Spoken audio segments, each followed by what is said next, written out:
Good morning all students and welcome to my channel Vishal Kumar ji के GS. तो विशाल कुमार जी के GS में एक बार आपका फिर से स्वागत है। हम प्रत्येक दिन आपके पास एक श्रृंखला लेकर आते हैं और वो श्रृंखला जुड़ी होती है कंपटीशन से एग्जाम। यहाँ हम प्रत्येक दिन आपके पास नई नई जानकारी जैसे कि SSC, railway, BPSC, BSSC, MTS, यहाँ तक कि यूपीएससी जैसे टफेस्ट एग्जाम में भी उस प्रश्न को एक बार नहीं, दो बार नहीं, बार बार दोहराया जाता है।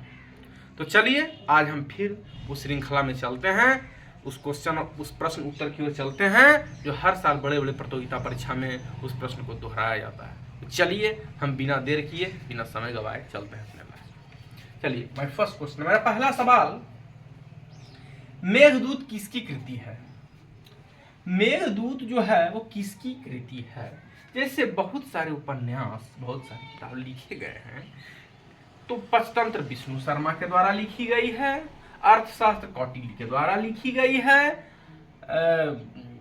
गोदाम जो है वो प्रेमचंद्र के द्वारा लिखी गई है। तो ठीक उसी तरह मेघदूत किसकी कृति है? तो मेघदूत जो है वो कृति है कालिदास की। अच्छा, कालिदास को हम जैसे कि शेक्सपियर के नाम से भी जानते हैं ना, शेक्सपियर कालिदास।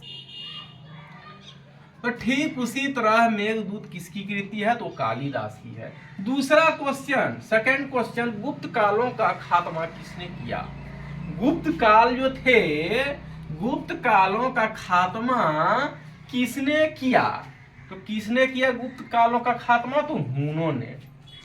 इसका आंसर होगा हूनों। चलिए तीसरा क्वेश्चन है, गुप्त वंश का अंतिम शासक कौन था? गुप्त वंश जो था, मौर्य वंश, गुप्त वंश, ये पढ़ते हैं ना, तो उसका जो था वो अंतिम शासक कौन था? तो विष्णुगुप्त था। कौन था? विष्णुगुप्त था। चलिए वो चौथा क्वेश्चन है, भारत का नाइटिंगेल किसे कहा जाता है? Nightingale of India is told. जैसे ममता की मूर्ति मदर टेरेसा को कहा जाता है, ठीक उसी तरह यहाँ पूछा गया है कि नाइटिंगेल ऑफ इंडिया किसे कहा जाता है? तो भारत का नाइटिंगेल सरोजिनी नायडू को कहा जाता है। किसको कहा जाता है? सरोजिनी नायडू को कहा जाता है। पांचवा है, भारतीय वायुसेना की स्थापना कब हुई? भारतीय वायुसेना, जिसको हम लोग इंडियन एयर फोर्स कहते हैं, जैसे CRPF, central air police force, तीन प्रकार के होते हैं फौजी, जैसे जल सेना, थल सेना और वायुसेना। जल सेना नेवी को कहा जाता है, नेवी फलाने के लड़के नेवी में है, मतलब वो जल सेना में है। थल सेना जो जमीन पे चलता है, जैसे सीआरपीएफ, बीएसएफ, वो हो गए थल सेना जमीन पर। और एक होता है वायुसेना, मतलब वो हवा में चलते हैं, फ्लाइट से चलते हैं, एयरक्राफ्ट, लड़ाकू विमान से चलते हैं, और उनको एयरफोर्स कहा जाता है। भारतीय वायुसेना, उसकी स्थापना कब हुई? तो उसकी स्थापना 8 अक्टूबर 1932 को हुई। अगर पूछ दिया जाए कि भारतीय वायुसेना की स्थापना कब हुई, तो 8 अक्टूबर 1932 को। चलिए अब सातवां है, छठा में है कि यूनेस्को का मुख्यालय कहाँ स्थित है? यूनेस्को का मुख्यालय, छठा क्वेश्चन है कि यूनेस्को का मुख्यालय कहाँ स्थित है? तो वो है पेरिस में। कहाँ स्थित है? पेरिस में। यूनेस्को का मुख्यालय पेरिस में। सातवां क्वेश्चन, बांटो और छोड़ो का नारा किसने दिया?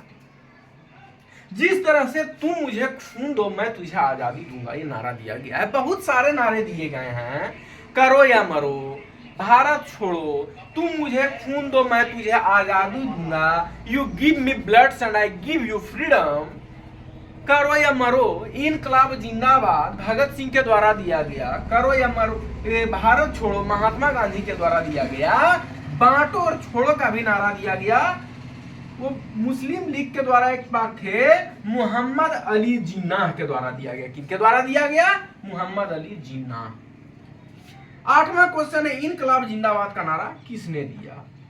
मैंने बताया ना कि बहुत सारे नारे दिए गए, करो या मरो, भारत छोड़ो, बांटो और छोड़ो, पूर्ण स्वराज, राजनीतिक अधिकार है। तो इनकलाब जिंदाबाद कहते हैं ना, तो किसने दिया था? तो भगत सिंह। इनकलाब जिंदाबाद का नारा किसने दिया था? तो भगत सिंह ने दिया था। चलिए, कैमरा का खोज किसने किया? जैसे बहुत सारे सेटअप है, मोबाइल फोन, कैमरा, आपको जाके बैरोमीटर, थर्मोमीटर, बहुत सारे ऐसे यंत्र हैं जिसके खोज किए गए। तो थर्मोमीटर का खोज जी.डी. फ़ारेनहाइट ने किया क्या? तो ठीक उसी तरह से रेडियो का भी खोज किए हैं जी. मार्कोनी। तो ठीक उसी तरह से कैमरा का खोज किसने किया? तो जीम्स ने किया। क्या नाम था वैज्ञानिक का? जीम्स। जीन्स नहीं, जीम्स। 10वां और अंतिम क्वेश्चन है बीपीएससी का पूरा नाम। जैसे कहते हैं ना कि फलाने एग्जाम को बीपीएससी ने कंडक्ट कराया। अब तो आपको टीचर बनने के लिए भी एक एग्जाम बीपीएससी की निकालनी पड़ेगी। तो उसका मतलब क्या होता है? What is the full form of BPSC? The full form of BPSC is Bihar public service commission. The full form of BPSC is Bihar public service commission. It is a very most important question for competitions exam like SSC, Railway, MTS, BPSC, BSSC and more exam toughest of UPSC. जैसे बड़े बड़े प्रतियोगिता परीक्षा में इस प्रश्न को एक बार नहीं, दो बार नहीं, बार बार दोहराया जाता है। तो इसी तरह मैं ये जो जानकारी लेकर आपके बीच आता रहता हूँ, ये वैसे ही प्रतियोगिता परीक्षा में इस प्रश्न को एक बार नहीं, दो बार नहीं, बार बार दोहराया जाता है।